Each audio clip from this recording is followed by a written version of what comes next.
बहुत समय पहले की बात है। सुदूर दक्षिण में किसी प्रतापी राजा का राज्य था। राजा के 3 पुत्र थे। एक दिन राजा के मन में आया कि पुत्रों को कुछ ऐसी शिक्षा दी जाए कि समय आने पर वो राजकाज संभाल सकें। इसी विचार के साथ राजा ने सभी पुत्रों को दरबार में बुलाया और बोला, पुत्रों, हमारे राज्य में नाशपाती का कोई वृक्ष नहीं है।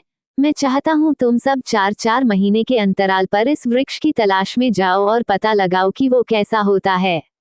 राजा की आज्ञा पाकर तीनों पुत्र बारी बारी से गए और वापस लौट आए।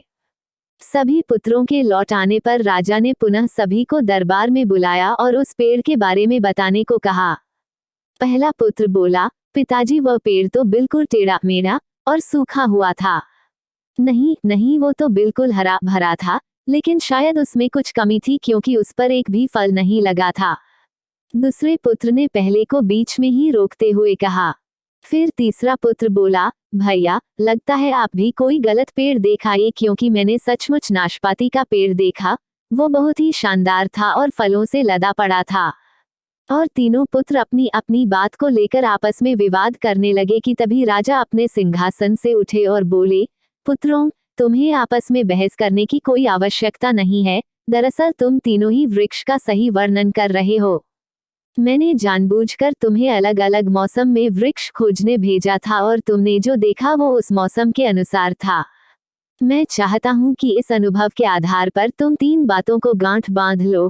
पहली, किसी चीज के बारे में सही और पूर्ण जानकारी चाहिए तो तुम्हें उसे लंबे समय तक देखना परखना चाहिए। फिर चाहे वो कोई विषय हो, वस्तु हो या फिर कोई व्यक्ति ही क्यों ना हो।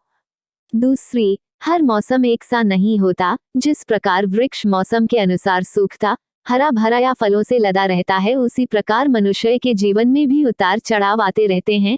अतः अगर तुम कभी भी बुरे दौर से गुजर रहे हो तो अपनी हिम्मत और धैर्य बनाए रखो, समय अवश्य बदलता है। और तीसरी बात, अपनी बात को ही सही मानकर उस पर अड़े मत रहो। अपना दिमाग खोलो और दूसरों के विचारों को भी जानो। ये संसार ज्ञान से भरा पड़ा है। चाह कर भी तुम अकेले सारा ज्ञान अर्जित नहीं कर सकते। इसलिए भ्रम की स्थिति में किसी ज्ञानी व्यक्ति से सलाह लेने में संकोच मत करो। कहानी अच्छी लगी हो तो चैनल को लाइक और सब्सक्राइब कर दें। आपका बहुत बहुत धन्यवाद।